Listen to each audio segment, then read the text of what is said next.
Cet enfant ne voyait pas, mais pendant la prière, il a retrouvé la vue. Alléluia! Tu ne voyais pas? Il ne voyait pas. Maintenant tu vois? Il t'en a oui.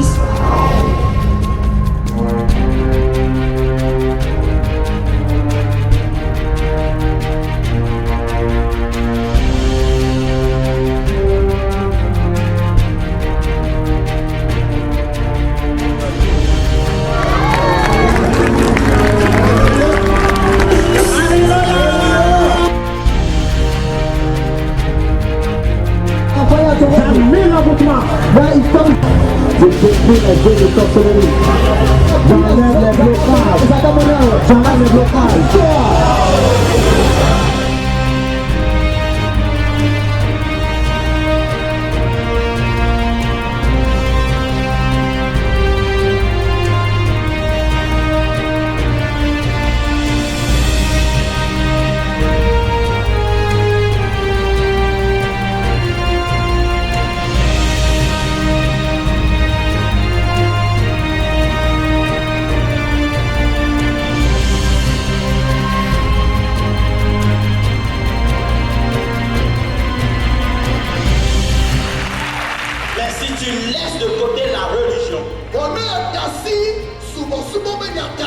Tu dis Jésus, pardonne mes péchés et que tes péchés te sont pardonnés. Si tu t'approches de Dieu, au nom de Jésus, il dira compati. Alléluia! Alléluia! Alléluia! Alors la Bible dira clairement, il n'y a de salut. Il n'y a de salut. Il n'y a de salut en aucun autre nom. Si ce n'est pas le nom de Jésus.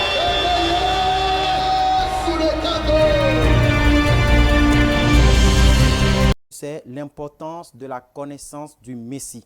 L'importance de la connaissance du Messie. Il est indispensable de connaître le Messie. Jésus-Christ, un jour, a dit quelque chose de très important. Il a dit, « Je me ferai connaître à quiconque gardera ma parole. » Cela veut dire qu'il est indispensable et important de connaître qui est le Messie, pourquoi est-ce que le Messie est là, quel est le plan de Dieu par rapport à nous et par rapport au Messie. Nous allons ouvrir tout de suite notre Bible dans le livre de Jean 4 et nous allons lire un peu. Nous allons faire différemment. Nous allons tout lire afin de pouvoir comprendre cela. Et nous allons comprendre que beaucoup de personnes vivent la même situation aujourd'hui. Jean 4, le verset 7 dit, « Une femme de Samarie vint puiser de l'eau. Jésus lui dit, « Donne-moi à boire. » Car ses disciples étaient allés à la ville pour acheter des vivres. La femme samaritaine lui dit, « Comment toi qui es un juif, tu demandes à boire à une femme samaritaine ?»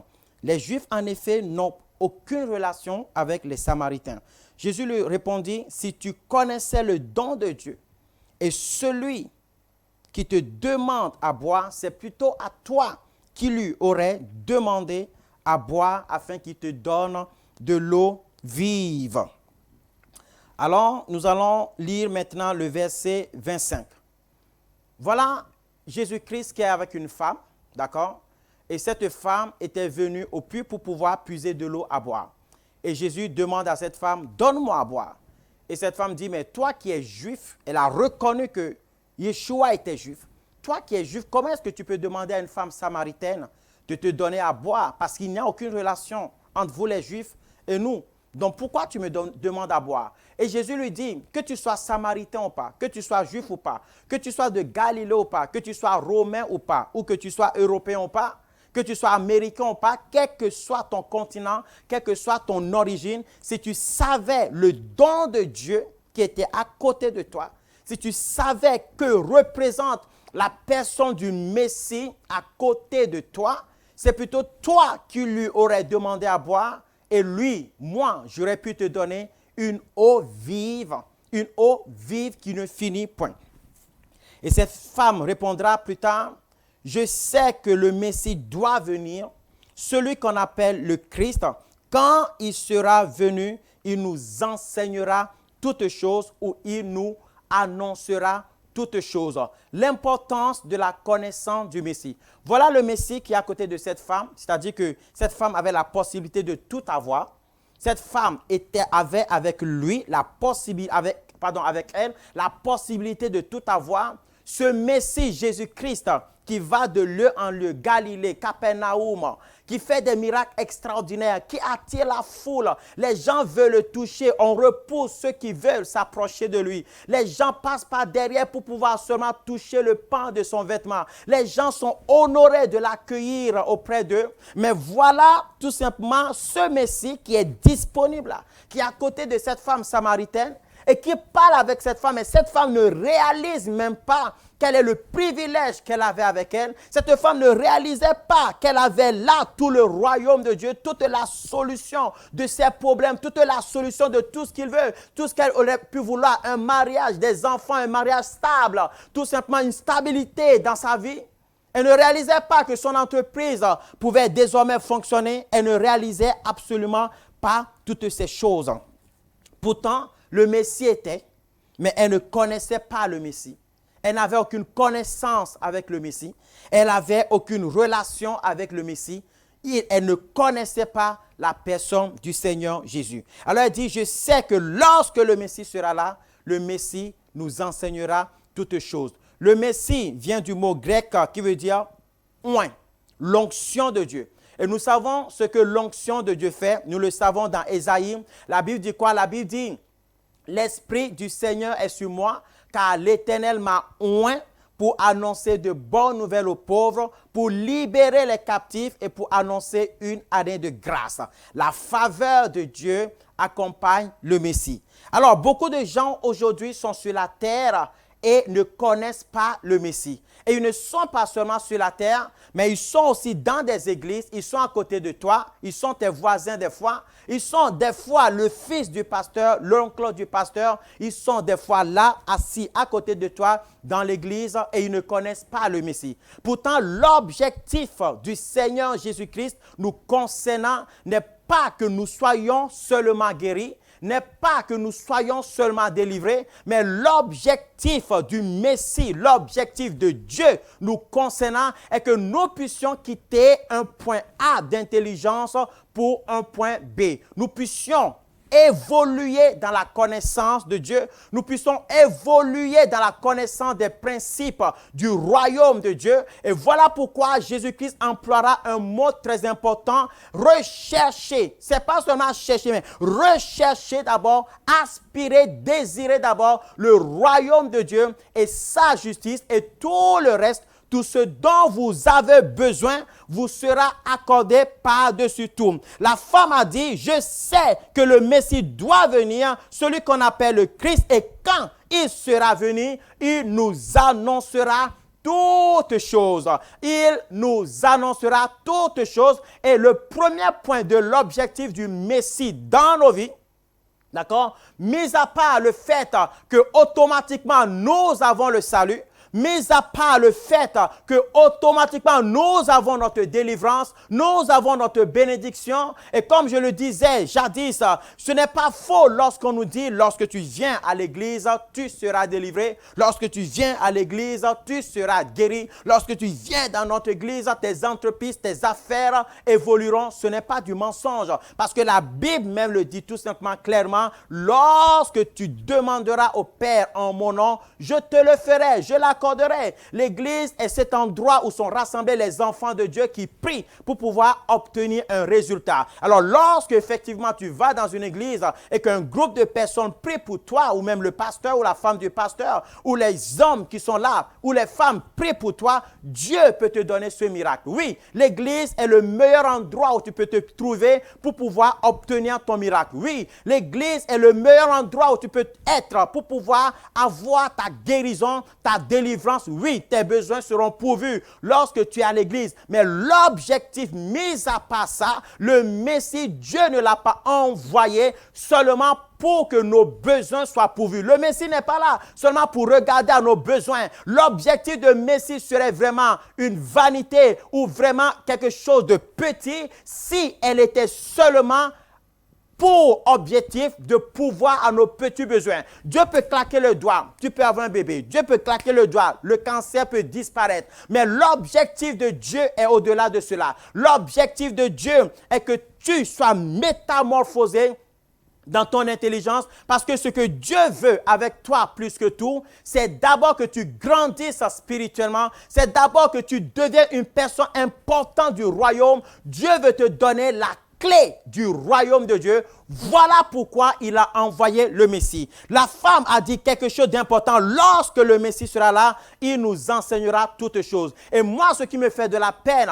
c'est que le Messie a tout accompli, il a tout fait pour que nous puissions avoir la connaissance de toutes choses, l'enseignement de toutes choses, les 5 ministères qui sont là. Et la Bible dit, je les ai établis afin de vous parfaire, afin de vous enseigner, afin de vous établir, afin de vous faire grandir spirituellement en vue du ministère, en vue de votre ministère. Voilà pourquoi j'ai établi les apôtres, les prophètes, les docteurs, les enseignants, les évangélistes, pour vous enseigner toutes choses.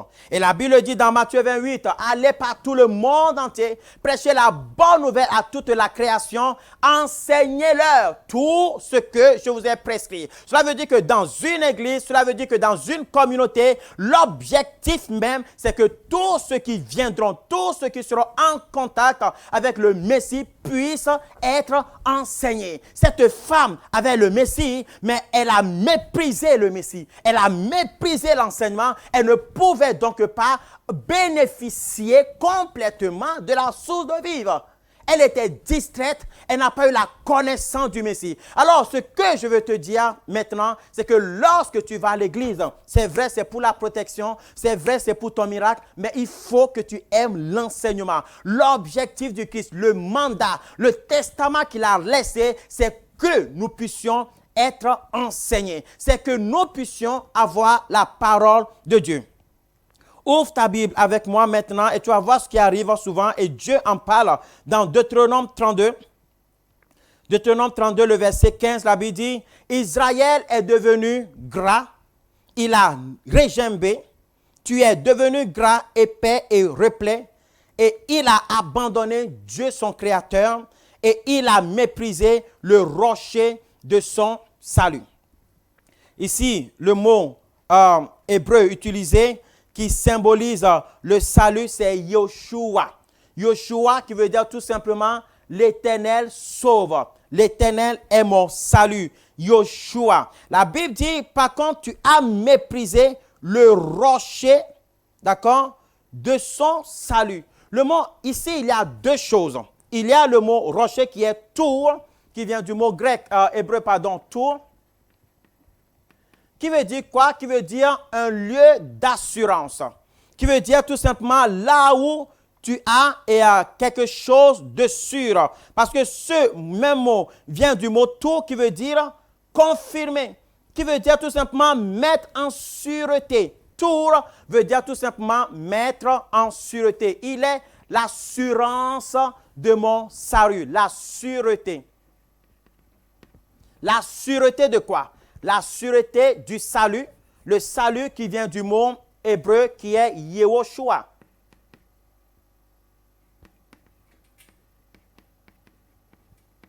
Yoshua, ou on peut le faire aussi comme ça, Yehoshua.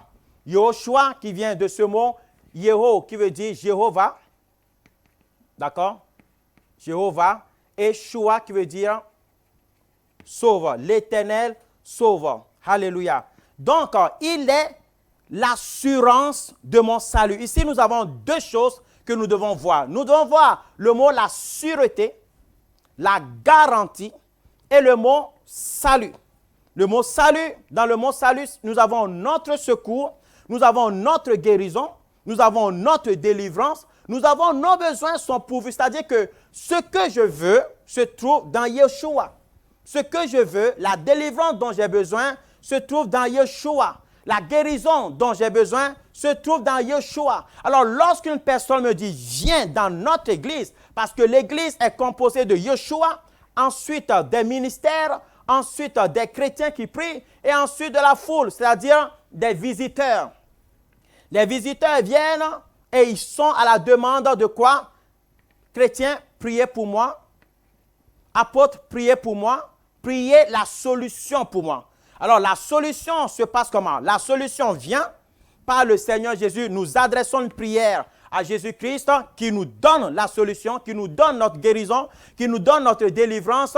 Et cela s'accomplit. Mais le problème, c'est que lorsque cela s'accomplit et que tu continues par être la foule, tu es toujours en danger. Et cette parole s'accomplit pour toi. Tu méprises l'assurance de ta délivrance. Si dans ta délivrance, l'assurance de Yoshua, si dans ton Yoshua, il s'agissait d'une guérison, il s'agissait d'une délivrance, lorsque tu n'es pas en contact, lorsque tu méprises, lorsque tu n'as pas la connaissance, le respect de Yoshua, ce qui arrive, c'est que ta solution n'est pas en sûreté. Et voilà pourquoi le Seigneur Jésus-Christ dira, lorsqu'un mauvais esprit est sorti d'un homme, lorsque le problème est sorti parce que tu es libéré maintenant, tu es mis à l'écart du danger, tu es mis dans une solution par rapport à ton danger, lorsque le problème est parti, qu'est-ce qui arrive? Lorsque le problème part à cause de l'intervention de la solution, le problème part, mais le problème revient pour voir si toi, tu es dans cette case-là. Si toi, tu es au sein du royaume de Dieu, si tu es au sein de l'Église, lorsqu'il part et il vient et il voit que tu n'as pas le tour, que tu n'as pas le rocher du salut, ce qui arrive, c'est que ton état redevient pareil. Ça veut dire que tu n'as aucune garantie de conserver ton miracle, tu n'as aucune garantie de conserver ta guérison, tu n'as aucune garantie de conserver ta délivrance et ça n'ira pas. Tu auras une vie déséquilibrée, tu auras une vie qui n'avance pas et tu ne comprendras pas pourquoi ça monte, ça descend. Tu auras des émotions ascenseurs, comme on le dit, et cela n'est pas le plan de Dieu pour toi. La Bible dit Israël est devenu gras, c'est-à-dire qu'il était affamé, c'est-à-dire qu'il avait soif. Maintenant, il a bu, maintenant, il a mangé, maintenant, ses besoins sont pourvus. Il est devenu gras et il a abandonné la sûreté. Il a abandonné, il a seulement pour objectif sa solution. Il a seulement pour objectif son problème réglé. Mais il a oublié tout simplement qu'il y a l'assurance. Le rocher, c'est le Seigneur Jésus-Christ. Alléluia. La Bible dit tout simplement clairement, Exode 23, verset 22 dit, « Mais si tu écoutes sa voix et si tu fais tout ce que je te dirai, je serai l'ennemi de tes ennemis et l'adversaire de tes adversaires. » Et le mot « tour » a été utilisé encore une fois. « Je serai l'ennemi de tes ennemis et l'adversaire de ton adversaire. » Vous savez, le mot rocher, c'est la présence de Dieu. C'est là où Dieu manifeste la source d'eau vive. Et lorsque tu ouvres encore une fois, my Jesus, my Lord, ta Bible dans Exode 33, tu liras, Dieu parle encore de rocher en disant tout simplement, je me tiendrai devant toi sur le rocher. Et en lisant encore, tu verras que c'est du rocher que Dieu a sorti l'eau pure. L'eau pure sort du rocher. Alléluia. Et Dieu fait de miracles. Dieu s'est manifesté à Israël par le rocher. Dieu a fait des miracles extraordinaires par le rocher. Mais la Bible dit, Deutéronome 32, verset 31, leur rocher n'est pas comme notre rocher. Alléluia. Et Deutéronome 32, verset 37 dit, où seront leurs dieux, le rocher qui leur servait de refuge. Le rocher, c'est l'assurance. Le rocher, c'est tout simplement la sûreté. C'est ce qui conserve ton miracle. C'est ce qui conserve ta position de roi. C'est ce qui conserve ta position tout simplement de ce qui garantit tout simplement ton évolution spirituelle. Le plan de Dieu pour toi est que tu ne méprises pas le rocher. Le rocher, c'est Dieu. Le rocher, c'est le Messie. Alléluia. Le Yeshua, c'est la fonction du rocher. C'est la fonction. C'est ce pourquoi le rocher est venu. Le rocher, c'est la parole de Dieu. Vous savez, Jésus-Christ au ciel est appelé parole de Dieu. Mais sur la terre est appelé Yoshua parce qu'il est venu libérer les captifs. Il est le Messie. Il est le Oint de Dieu. Mais le problème aujourd'hui dans la communauté chrétienne, c'est que beaucoup trop de personnes sont attachées à la solution et méprisent le rocher. Alors, comment est-ce que tu peux ne pas mépriser le rocher? Comment est-ce que tu peux garder cette assurance de ton salut? Comment est-ce que tu peux garder tout simplement cette confiance dans ton évolution spirituelle? Quel est le plan de Dieu réel concernant le Messie? La délivrance que tu as reçue est un arrêt, est une garantie, est une preuve tout simplement pour te montrer que Dieu existe. Dieu est avec toi, Dieu veut te faire évoluer, il a la solution dans le Messie. Mais maintenant, ce que tu dois faire, tu dois tout faire pour commencer une marche d'enseignement. Tu dois aimer, tu dois vouloir grandir spirituellement. J'adresse aujourd'hui cette parole à toute la communauté chrétienne, à tous les enfants de Dieu. Le plan de Dieu pour toi est que tu grandisses spirituellement. Le plan de Dieu pour toi est que tu puisses évoluer spirituellement. Vous savez, lorsque l'homme est créé,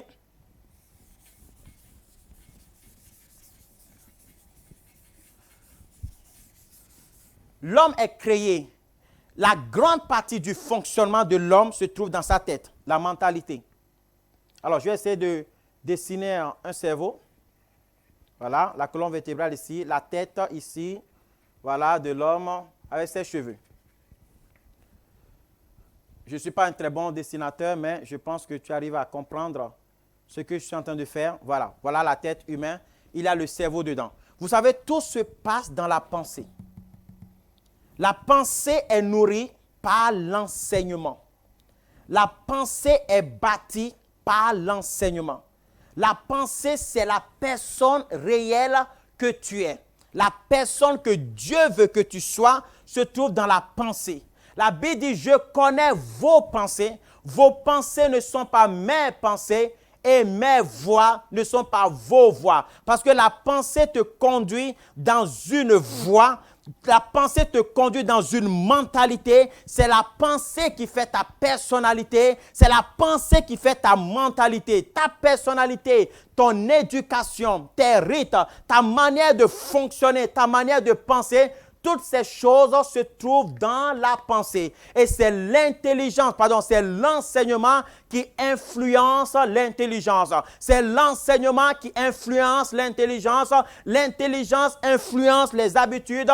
L'habitude influence le comportement. Le comportement est tout simplement le caractère de la personne. Et le caractère de la personne est tout simplement le caractéristique de la personne. Et cette caractéristique est tout simplement la personnalité. C'est ça qui définit qui tu es. Dans ta pensée se trouve le succès. Dans ta pensée se trouve la réussite. Dans ta pensée se trouve la mentalité de gagnant. Dans ta pensée se trouve la possibilité de pouvoir grandir spirituellement. Alors, il est important, il est indispensable pour Dieu, pour que toi qui es devenu enfant de Dieu, tu puisses aimer la parole de Dieu, que tu puisses aimer tout simplement grandir spirituellement. Tu ne peux pas être dans la communauté chrétienne, seulement aller à l'église et ne pas méditer sur la parole de Dieu. Tu ne peux pas avoir pour objectif, dimanche, je dois aller à l'église parce qu'il faut y aller et quand je finirai d'aller à l'église, je n'ai plus rien à faire. La Bible dit, tu as méprisé le rocher de ton salut. Israël est devenu gras. Et c'est ce qui arrive la plupart du temps lorsque je suis allé à l'église et que mes problèmes ont été résolus et que je n'ai plus de problèmes et que tout va bien maintenant. Qu'est-ce qui se passe? Il se passe qu'on abandonne. Maintenant que j'ai l'enfant, je ne vais plus trop à l'église. Maintenant que j'ai l'enfant, je ne vais plus trop à la réunion d'intercession. Maintenant que j'ai mon entreprise qui fonctionne bien, je n'ai plus le temps pour Dieu. Maintenant que j'ai du travail, je n'ai plus le temps pour Dieu. Dieu voit toutes ces choses. Dieu constate toutes ces choses. Dieu voit quelle est la priorité de ta vie. Au jour d'aujourd'hui, l'une des plus grandes priorités de la communauté chrétienne est l'enseignement. Il y a trop de lacunes spirituelles. Lorsque nous voyons voyons aujourd'hui des gens qui sont possédés. Ça fait 10 ans de possession démoniaque. Ça fait 20 ans de possession démoniaque. Ça fait 20 ans de combat spirituel. Et ce combat ne finit jamais. On a toujours des problèmes avec les sorciers de mon village. C'est une question d'enseignement. La pensée est la chose, l'une des choses les plus importantes de l'homme. Lorsque tu as la connaissance de Dieu dans ta pensée, c'est la pensée qui fait de toi roi ou la pensée fait de toi un esclave. Lorsque tu méprises la connaissance, a dit le livre de Proverbes, tu ne pourras pas réussir. Ne méprise pas l'enseignement, ne méprise pas l'instruction. Et le commencement de la sagesse, c'est la crainte de l'Éternel. Tu dois connaître les principes du royaume de Dieu. Tu dois connaître l'enseignement de la Bible. Tu dois aspirer, tu dois aimer, tu dois désirer avoir la connaissance de la parole de Dieu. Lorsque tu es chez toi, mon frère, ma soeur, lorsque tu es chez toi, tu dois aimer la parole de Dieu. Lorsque tu es chez toi, tu dois vouloir la parole de Dieu. La Bible dit au psaume 1, heureux celui qui prend plaisir à la parole de Dieu et médite cette parole jour et nuit. Il réussira dans tout ce qu'il entreprendra. Vous savez, lorsque tu lis la Bible, la lecture te donne l'information. Mais la connaissance vient lorsque tu médites, lorsque tu réfléchis dessus, ça rentre en toi. La parole devient tout simplement comme un esprit qui rentre dans ton esprit, dans ton intelligence. Cette parole te métamorphose. Lorsque tu prends un enfant, cet enfant traîne avec des idiots, cet enfant deviendra idiot. Lorsque cet enfant traîne avec des vieux, il raisonnera comme un vieux. Lorsque tu traînes, lorsque tu passes du temps avec la parole de Dieu, tu ressembleras à la parole de Dieu. Il n'est pas possible que tu ressembles à Christ si tu ne passes pas du temps avec Jésus. Il n'est pas possible que tu deviennes comme le Messie si tu ne passes pas du temps avec le Messie. Il n'est pas possible du tout. Alors là, pas du tout que tu sois comme Jésus le Sauveur si tu ne passes pas du temps avec le Seigneur Jésus. Alors pour pouvoir devenir un enfant du royaume de Dieu, pour pouvoir être comme une personne qui reflète le royaume de Dieu, pour pouvoir être cette personne que Dieu aime, cette personne qui marche selon la volonté de Dieu, il faut que tu désires la parole de Dieu. Il faut que tu prennes aujourd'hui la décision de grandir spirituellement. Il faut que tu te dises, je ne serai plus un chrétien ignorant.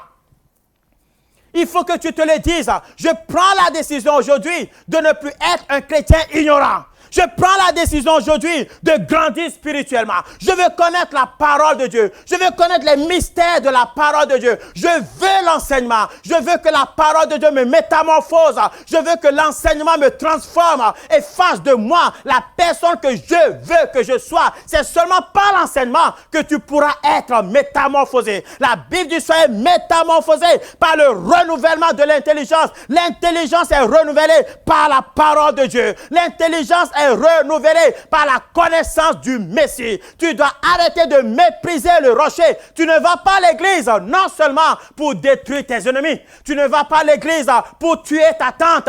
Mais tu vas à l'église parce que tu veux apprendre. Tu as hâte que dimanche vienne. Tu as hâte que les jours d'enseignement viennent pour pouvoir aller apprendre. Pour pouvoir aller apprendre. Il y a des gens qui ne vont jamais dans des réunions du soir, dans des réunions de semaine parce que ça ne les intéresse pas. Ce qui est important pour eux, c'est dimanche. Parce que c'est là qu'il y a, on danse, c'est là que tous les amis sont là.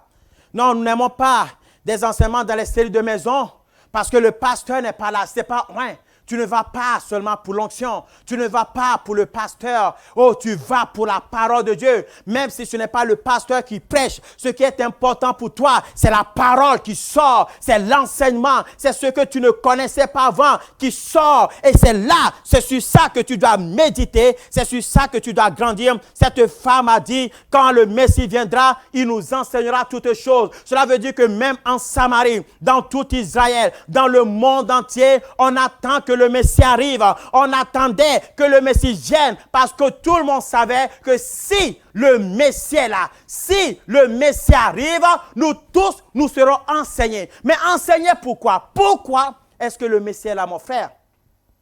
Pourquoi est-ce que nous devons être enseignés? C'est ce que nous allons voir dans le prochain cours.